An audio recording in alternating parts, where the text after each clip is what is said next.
for the Shanghai Platinum Week, we have also with us research and those working in the industry. So our next speaker is from JW Simon Wang. He is the commercial lead of PGM China from Johnson Matthey. He's going to talk about assisting carbon reduction dedicated to precious metal closed loop solution. Honorable leaders, dear guests, ladies and gentlemen, good afternoon. My name is Simon Wang. I'm from JM. So today I'm going to discuss with you, and also I want to share with you a topic contributing to carbon emissions reduction and dedicated to a closed loop solution for PGM and precious metals in general. JM, or Johnson Matthey, is a global leader in chemical and energy sector. We are always a leader in innovation. We have been constantly doing innovation. Our mission is to create or to contribute to a cleaner and healthier world, with climate becomes a common concern of the world economy.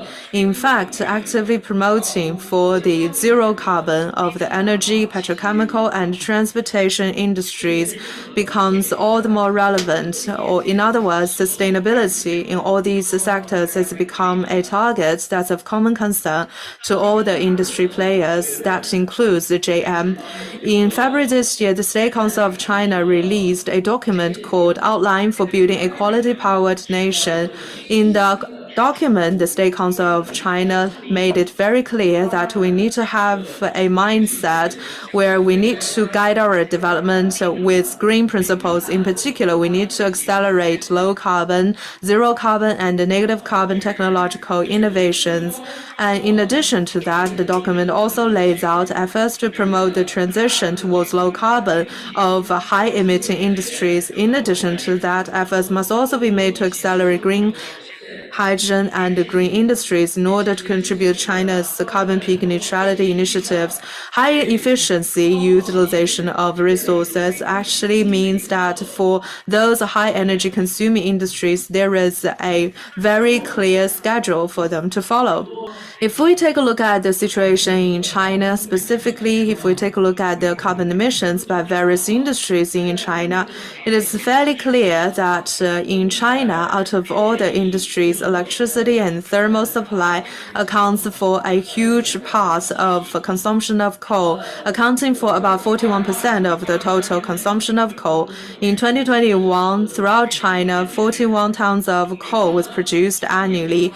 In the meantime, we spent about 2.6 trillion RMB to import fossil fuels. By fossil fuels, we import crude natural gas and coal, and also we import petrochemical products or petroleum products.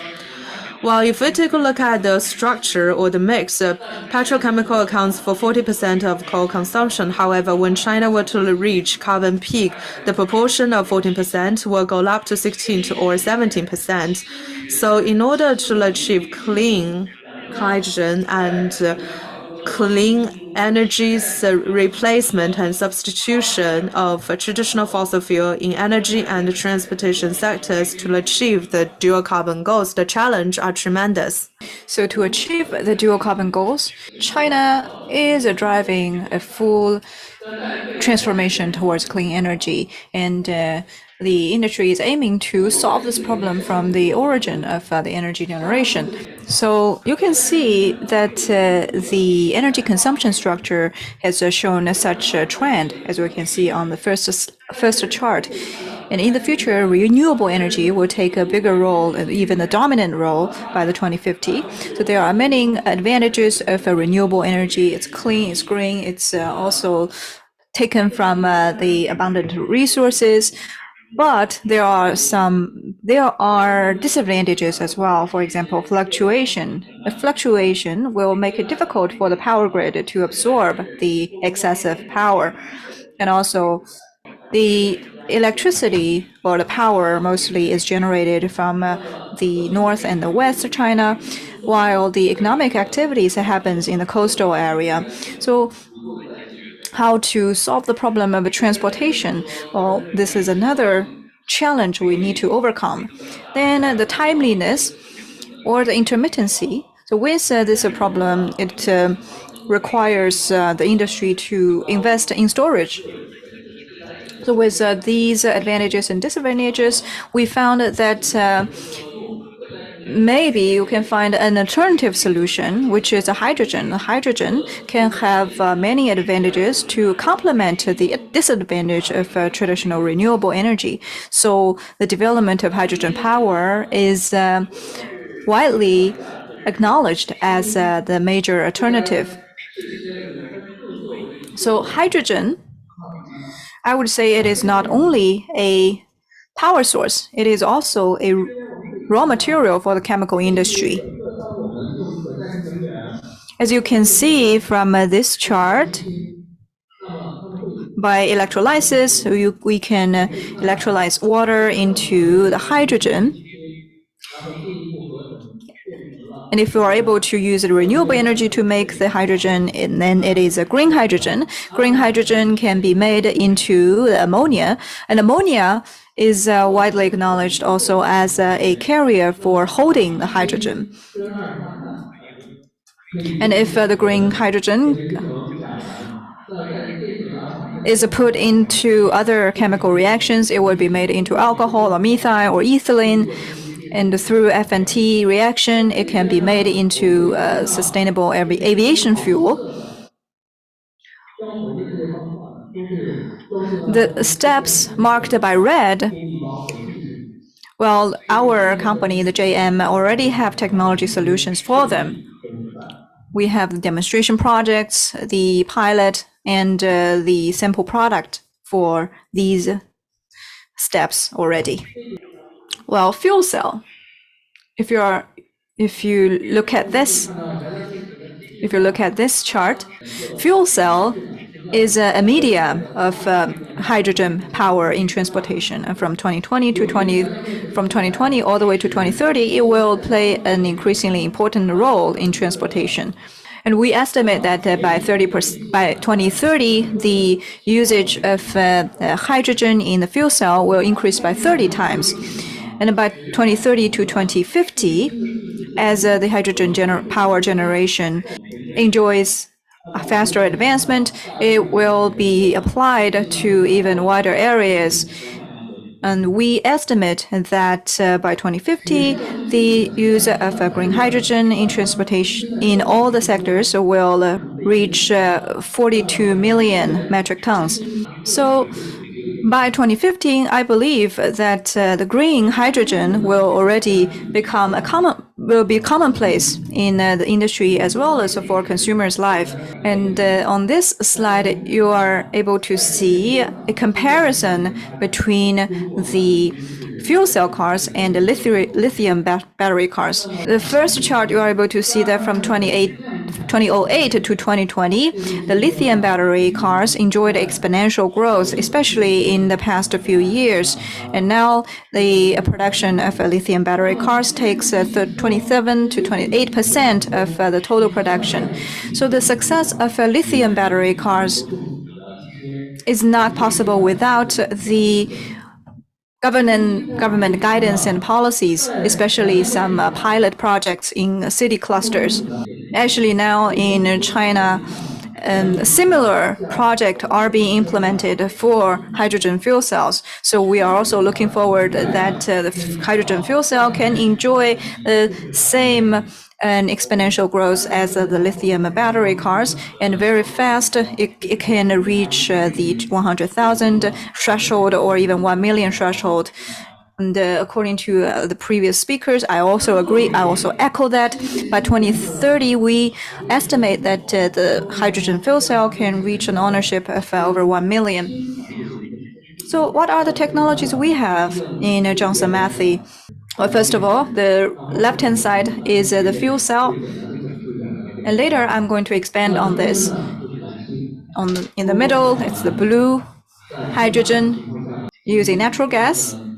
We would power this electrolysis process and made hydrogen. And on the right-hand side is the green hydrogen, which is made out of renewable energy. You can see our journey of development in PEM and fuel cells.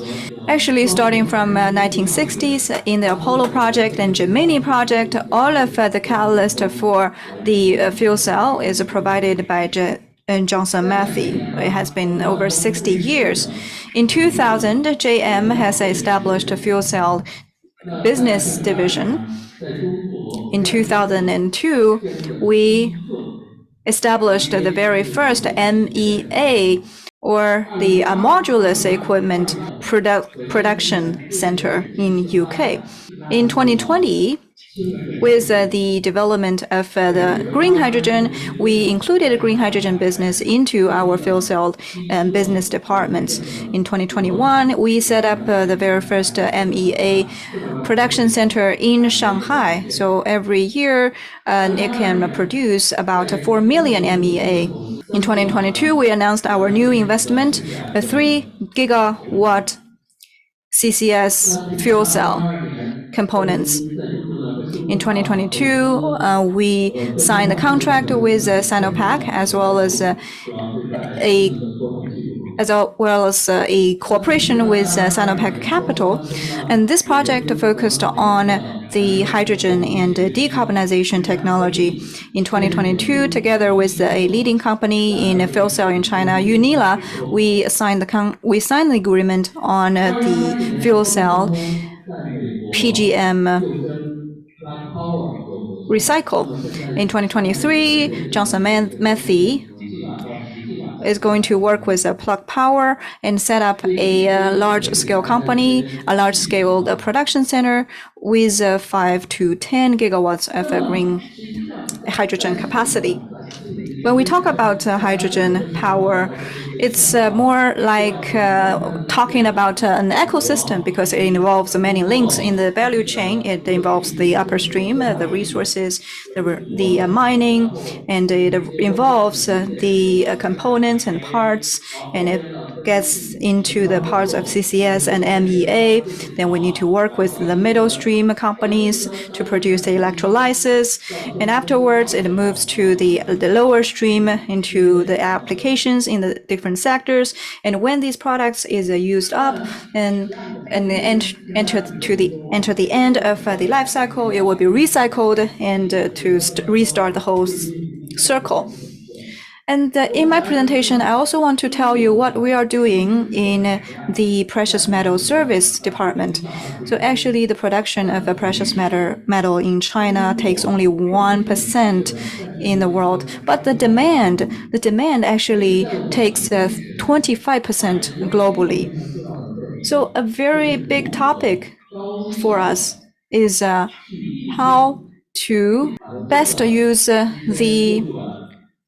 how to take the most out of this product, the precious metal being consumed here in China, to recycle and reuse this waste material so that it has a grade of the first-time product. Because we can see on the market the second-time precious metal, the recycled precious metal, it has some inferior properties, chemical-wise and physical-wise, compared with the first-time products. So we need to improve the process to ensure that the recycled product is also the same, of the same grade with the first-time product. Also, our business would involve the chemicals, the coatings, or the wires used in this in the recycling reactions. It also covers the recycling, refining, and industrial products and pharmaceutical catalyst. So Johnson Matthey has 2 factories in China, one in Shanghai. It's in operation since 2002. It produces chemical salts of platinum, palladium, rhodium, iridium, and ruthenium. In Zhangjiagang, we set up our second factory. It refines precious metal. It also improves the process of the precious metal recycling, smeltering, and TBRC. So we have this whole package of the technology and process for precious metal recycling and refining. Apart from the smelting, and production. We also have our exchange system. We call it PRMM. With all these businesses, you can have a complete view of our business in terms of precious metal. So you would ask, what is the source of the waste for us to refine? Well, first of all, it's the three-step catalyzer of the car exhaust, mostly platinum, palladium, and rhodium. And also we get the catalyst from the petroleum and chemical industries, like the waste from the refinery reforming, propane dehydrogenation, PTA, and so on and so forth. And we also get the waste from aluminum carbon-based catalyst, the fuel cells itself, and the sensors. And we would also get the waste from the other precious metal refiners and collectors. They will provide us some rough PGM waste and alloy. Actually, I want to tell you, by June this year, the most advanced system with the smelter and the TBRC will be completed. We'll finish the testing and commissioning. It will be equipped with the top-notch activation process and technology, and it will make a considerable consideration to the precious metal recycling in China. It can reduce the cost of precious metal recycling and reuse, reduce the waste time to waiting time, and boost your business. What are the major application of the recycled precious metal? The biggest use is a three-step catalyst for car exhaust, but of course it can be used in pharmaceutical catalyst, organic silicon, and the catalyst for the oil refinery. I'd also echo Ms. Wang. It can also be used in the bushing and the fiberglass as well. Our understanding is that we have such functions in the recycling of precious metal, including we have a professionalism regarding the refining and management of precious metal.